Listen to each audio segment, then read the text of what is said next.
രാം ഗോപാൽ വർമ്മ എന്ന് പറയുന്ന സംവിധായകനും റഹ്മാൻ എന്ന് പറയുന്ന മ്യൂസിക് ഡയറക്ടർക്കൊക്കെ അവരുടെ കരിയറിൽ വഴിത്തിരിവായ സിനിമയാണ് രംഗീല. 30 വർഷങ്ങൾക്ക് ശേഷം ആ സിനിമ വീണ്ടും തിയേറ്ററുകളിൽ റിലീസ് ചെയ്യാൻ പോകാമെന്നൊക്കെ വാർത്തകളൊക്കെ കേൾക്കുന്നുണ്ട്. എന്തായാലും ഈ ഒരു സിനിമ സംഭവിക്കാൻ കാരണം, അല്ലെങ്കിൽ ഈ ഒരു സിനിമയുടെ ത്രെഡ് രാം ഗോപാൽ വർമ്മയുടെ മനസ്സിൽ വരാൻ കാരണമൊക്കെ അദ്ദേഹത്തിൻ്റെ തന്നെ ജീവിതത്തിലെ ഒരു ചെറിയ പ്രണയമൊക്കെയാണ്. അപ്പോൾ അതിനെക്കുറിച്ചൊക്കെയാണ് ഞാൻ ഇന്ന് നിങ്ങളോട് ഡിസ്കസ് ചെയ്യാൻ പോകുന്നത്.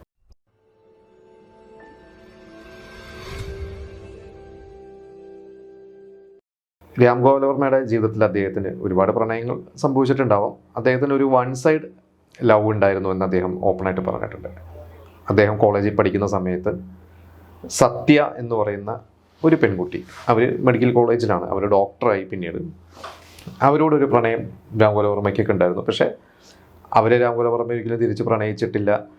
ഇത് തമാശ രൂപേണയ്ക്കാണ് രാം ഗോപാൽ വർമ്മ പിന്നീട് പറഞ്ഞിട്ടുള്ളത്. കാരണം അവർ വേറെ വലിയ എന്താ പറയുക, കുറച്ച് റിച്ച് ആയിട്ടുള്ളതോ അല്ലെങ്കിൽ അങ്ങനെയുള്ള ഒരു വേറെ തരത്തിലുള്ള ആളുകളോടൊക്കെ ആയിരുന്നു അവർക്ക് താല്പര്യം എന്നൊക്കെ രീതിയിലാണ് രാം ഗോപാൽ വർമ്മ പറഞ്ഞിട്ടുള്ളത്. പക്ഷേ അവർ പിന്നീട് RGVയുടെ അടുത്ത സുഹൃത്തായി മാറിയിട്ടൊക്കെ ഉണ്ട്. അപ്പോൾ ആ ഒരു ഇൻസിഡൻറ്റ് രാം ഗോപാൽ വർമ്മ മനസ്സിലായി. അതായത് ഈ ഒരു വൺ സൈഡ് ലവ് എന്ന് പറയുന്ന ഒരു സാധനം രാം ഗോപാൽ വർമ്മ മനസ്സിൽ കിടക്കുന്നതാണ് അദ്ദേഹം രംഗീല എന്ന് പറയുന്ന ഒരു സിനിമയുടെ കഥയായിട്ട് അദ്ദേഹത്തിൻ്റെ മനസ്സിലോട്ട് വന്നതും ആ ഒരു സിനിമ അതിൻ്റെ ഒരു തുടക്കമൊക്കെ. അപ്പോൾ ഈ സത്യ എന്ന് പറയുന്ന ഒരു പേര് അദ്ദേഹത്തിൻ്റെ ഒരു സിനിമയ്ക്ക് വിട്ടിട്ടുണ്ട്. പിന്നെ വേറൊരു സിനിമയിൽ ശ്രീദേവിയുടെ കഥാപാത്രത്തിൻ്റെ പേര് സത്യ എന്നാണ്. അപ്പോൾ ഇതൊക്കെ അദ്ദേഹം ഈ സത്യ എന്ന് പറഞ്ഞ പേര് RGVയുടെ മനസ്സിൽ ഇങ്ങനെ കിടക്കുന്നുണ്ട്, എപ്പോഴും കിടക്കുന്നുണ്ട്. അപ്പോൾ ക്ഷണം എന്ന് പറയുന്ന സിനിമയാണ്, അതിലാണ് ശ്രീദേവിയുടെ പേര് സത്യ എന്നൊക്കെ രാം ഗോപാൽ വർമ്മ ക്യാരക്ടറിന് ഇട്ടത്.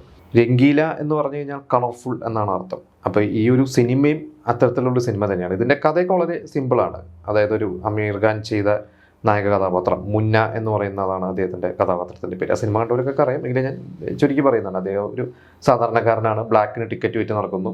അപ്പുറത്ത് ഊർമിള അന്നും സിനിമകളിലൊക്കെ ഉണ്ടെങ്കിലും ഈ ഒരു സിനിമയോട് കൂടിയാണ് ഊർമിളയൊക്കെ ശരിക്കും ഒരു വേറൊരു ലെവൽ നായികയായി, സ്റ്റാർഡമുള്ള നായികയായിട്ടൊക്കെ മാറിയത്. അപ്പോൾ ഊർമിള അതിൽ ചെറിയ മോഡലിംഗ് ഒക്കെ ചെയ്യുന്നു, നായികയാവാൻ നടക്കുന്നു. അങ്ങനെ ഒരു സാധാരണക്കാരായ ഒരു 2 സുഹൃത്തുക്കൾ ഇവർ പ്രണയത്തിലാണ്. പ്രണയമുണ്ട്, ഈ ആമിർ ഖാന് പ്രണയമുണ്ട്, ഊർമിളയ്ക്കും പ്രണയമൊക്കെ ഉണ്ട്. പക്ഷേ ഇതിൽ ജാക്കി ഷറഫ് ചെയ്ത കഥാപാത്രമുണ്ട്, അതിൽ രാജ് എന്നാണ് ക്യാരക്ടർ, രാജ് കമൽ എന്ന് പറഞ്ഞൊരു സൂപ്പർ സ്റ്റാറാണ് അവരുടെ നായികയായിട്ട് ഊർമിളയ്ക്ക് അവസരം കിട്ടുന്നു. ഊർമിള വലിയൊരു നടിയായി മാറുന്നതും പിന്നെ ആമിർ ഖാൻ്റെ ഒരു കോംപ്ലക്സും ആമിർ ഖാൻ ഊർമിളയിൽ നിന്നും ആകാൻ ശ്രമിക്കുന്നതൊക്കെയാണ് ആ ഒരു സിനിമ. ഒരു ട്രയാങ്കിൾ ലവ് സ്റ്റോറി എന്നൊക്കെ നമുക്ക് പറയാം. പക്ഷേ ഈ ഒരു സിനിമയുടെ അന്നത്തെ ഒരു വിജയത്തിന് ഏറ്റവും വലിയ ഒരു എന്താ പറയുക, ഒരു പങ്ക് വഹിച്ചത് റഹ്മാൻ്റെ മ്യൂസിക് തന്നെയാണ്. കാരണം റഹ്മാൻ അതുവരെ ഹിന്ദിയിൽ സിനിമകൾ ചെയ്തിട്ടില്ല. റഹ്മാൻ്റെ തിയേറ്ററിൽ റിലീസാവുന്ന ആദ്യത്തെ സിനിമയാണ് രംഗീല. ശരിക്കും നമുക്കറിയാം 92-ൽ റോജ എന്ന് പറയുന്ന ഒരു സിനിമയോട് കൂടി റഹ്മാൻ പിന്നെ ഇന്ത്യ മുഴുവനും ഒരു സെൻസേഷൻ തന്നെയായിട്ടുണ്ട്. അദ്ദേഹത്തിൻ്റെ തമിഴിലെ സിനിമകളൊക്കെ ഡബ് ചെയ്തിട്ട് ഹിന്ദിയിലൊക്കെ റിലീസ് ചെയ്യുമ്പോൾ ബോളിവുഡിലൊക്കെ അറിയാം റഹ്മാനെ. കാരണം അദ്ദേഹത്തിൻ്റെ ഈ റോജയായാലും കാതലനായാലും ഒക്കെ അന്നും ഹിന്ദിയിലും ഒക്കെ അത് ഡബ് ചെയ്തൊക്കെ ഇറക്കിയിട്ട് റഹ്മാൻ്റെ പാട്ടുകളൊക്കെ അന്ന് അവിടെ ഹിറ്റായിട്ട് തന്നെയാണ്. എന്താ പറയുക, ആളുകൾ മൂളി നടന്നിരുന്ന പാട്ടുകളൊക്കെ തന്നെയാണ് അത്. ഈ മുക്കാബലയൊക്കെ അല്ലെങ്കിൽ ചിക്ക് ബുക്ക് റൈലെ എന്ന് പറയുന്ന പാട്ടൊക്കെ. പക്ഷേ റഹ്മാൻ്റെ ആദ്യത്തെ ഒരു ഹിന്ദി സിനിമ റിലീസാവുന്നതാണ്. ശരിക്കും അതിന് മുമ്പ് വേറൊരു സിനിമയായിരുന്നു, അത് നമ്മുടെ മലയാളത്തിൻ്റെ പ്രൊഡ്യൂസറായ ഗുഡ് നൈറ്റ് മോഹൻ, അദ്ദേഹത്തിൻ്റെ ഒരു ഹിന്ദി സിനിമ കബീന കബി എന്നാണ് ആ സിനിമയുടെ പേര്. ആ ഒരു സിനിമയായിരുന്നു ശരിക്കും ആദ്യം റഹ്മാൻ ചെയ്യേണ്ടത്. പക്ഷേ ആ സിനിമ കുറേ ഡിലേ വന്ന് 98 ആയപ്പോഴാണ് ആ ഒരു സിനിമ റിലീസായത്. അപ്പോഴേക്കൊക്കെ റഹ്മാൻ ഹിന്ദിയിലെ തന്നെ ഒരു ടോപ്പ് മ്യൂസിക് ഡയറക്ടറായി മാറിയിട്ടുണ്ട്. അപ്പോൾ ഈ ഒരു സിനിമയിൽ 6-7 പാട്ടുകളുണ്ട് രംഗീലയിൽ. എല്ലാം ഗംഭീര പാട്ടുകളാണ്. കാരണം അതുവരെ ഹിന്ദി സിനിമകളിൽ നമുക്കറിയാം റഹ്മാൻ കൊണ്ടുവന്ന ആ ഒരു ട്രെൻഡ്, മ്യൂസിക്കിൽ അദ്ദേഹത്തിൻ്റെ പരീക്ഷണങ്ങളെ കുറിച്ച് നമുക്കറിയാം. ഒരു വേറൊരു തരത്തിലാണ് അദ്ദേഹത്തിൻ്റെ ഒരു മ്യൂസിക്കും കുറേ ഇൻസ്ട്രുമെൻസ് ഒക്കെ വെച്ചിട്ടുള്ളത്. അത് മ്യൂസിക്കിന് നമുക്ക് എല്ലാവർക്കും അറിയാതെ. പക്ഷെ അത് റഹ്മാൻ ഒരു വലിയൊരു സ്പേസ്, അവിടെ റഹ്മാൻ ഒരു സ്പേസ് ബോളിവുഡിൽ കിട്ടിയത് രംഗീല എന്ന് പറയുന്ന ഒരു സിനിമ തന്നെയാണ്. അത് എല്ലാവർക്കും, ഇപ്പോൾ ആമിർ ഖാൻ അതുവരെ അത്തരത്തിലുള്ള റോളുകളൊന്നും ചെയ്തിട്ടില്ല. ആമിർ ഖാൻ ഇതിനു വേണ്ടി കുറച്ച് ഒരു വളരെ സാധാരണക്കാരനായ മുന്ന എന്ന് പറഞ്ഞ കഥാപാത്രത്തിന് വേണ്ടി ആമിർ ഖാൻ കുറച്ച് പ്രയത്നിച്ചിട്ടുണ്ട്. ആമിർ ഖാൻ ഇതിൻ്റെ കോസ്റ്റ്യൂംസ്, മനീഷ് മൽഹോത്ര എന്ന് പറയുന്ന കോസ്റ്റ്യൂം ഡിസൈനറൊക്കെ ഈ ഒരു സിനിമയോട് കൂടിയാണ് എന്താ പറയുക അടിച്ചു കയറി വന്നു എന്ന് തന്നെ നമുക്ക് പറയാം. പിന്നെ ഇതിൽ കൊറിയോഗ്രാഫി നമുക്ക് തനിഹ എന്ന് പറയുന്ന സോങ്, അതുപോലെ തന്നെ കുറേ സോങ് ഹേ രാമ എന്ന് പറഞ്ഞ സോങ്ങുകളൊക്കെ. അപ്പോൾ ഇതിൻ്റെയൊക്കെ കൊറിയോഗ്രാഫി, ഏതൊരു തനിഹ എന്ന് പറയുന്നൊരു സോങ് നമുക്കറിയാം, ബീച്ചിൽ ഊർമിള ഓടി വരുന്നത്, അതൊക്കെ പോസ്റ്റേഴ്സൊക്കെ ആയിട്ടൊക്കെ അന്ന് ഒരുപാട് നമ്മൾ കണ്ടിട്ടുണ്ട്. ഇത് ശരിക്ക് രണ്ട് സ്ഥലത്ത്, ഒന്ന് ഗോവയിലും മറ്റൊന്ന് വേറെ ഏതൊരു ഐലൻഡിലേക്കാണ് RGV ചെയ്തിരിക്കുന്നത്. കാരണം ലൊക്കേഷൻ്റെയൊക്കെ പെർമിഷൻ കിട്ടാനുള്ള ബുദ്ധിമുട്ടായിരിക്കാം, അതിൻ്റെ ഷൂട്ടിംഗ് പല ഷെഡ്യൂളായിരിക്കാം. പക്ഷെ നമുക്ക് ഒരിക്കലും അത് ഫീൽ ചെയ്യില്ല, കാരണം RGVയുടെ ഒരു ബ്രില്യൻസ് തന്നെയാണ് അതൊക്കെ. ഇതെനിക്ക് തോന്നുന്നു ഈ ജാക്കി ഷെറഫിൻ്റെ റോളിലൊക്കെ ആദ്യം അനിൽ കപൂറിനെയൊക്കെ ആദ്യം ട്രൈ ചെയ്തിരുന്നു തോന്നുന്നു. എന്തായാലും കറങ്ങി തിരിഞ്ഞ് ആണ് ഈ ഒരു ജാക്കി ഷെറഫിലേക്ക് വന്നത്. എനിക്ക് തോന്നുന്നു ആമിർ ഖാന് മുമ്പ് എനിക്ക് തോന്നുന്നു ഷാറൂഖ് ഖാനെയും ട്രൈ ചെയ്തിട്ടുണ്ടെന്ന് തോന്നുന്നു. കുറേ പേരൊക്കെ ട്രൈ ചെയ്തിട്ടുണ്ട്.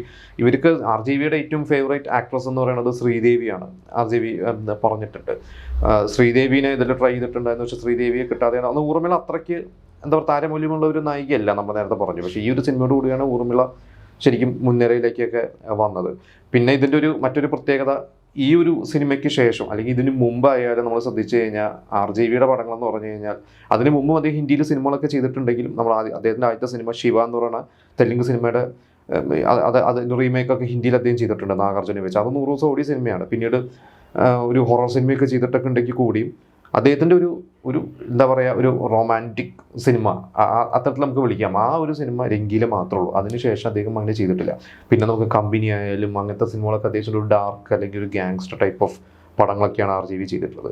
അതുപോലെ തന്നെ എനിക്ക് തോന്നുന്നു ആമിർ ഖാൻ പിന്നീട് ഒരു RGV പടം ചെയ്തിട്ടില്ല. ഊർമിളയും ആമിർ ഖാനും കൂടി ഒരുമിച്ചിട്ട് ഒരു പടം പിന്നീട് സംഭവിച്ചിട്ടില്ല എന്നുള്ളതാണ് എൻ്റെ അറിവ്. അപ്പോൾ എന്തായാലും രംഗീല അന്നത്തെ 95 90s കിഡ്സിനൊക്കെ ആ ഒരു സിനിമ എന്തായാലും അവരുടെ ഫേവറേറ്റ് ആയിരിക്കും. പാട്ടുകൾ അവരുടെ ഫേവറേറ്റ് ആയിരിക്കും.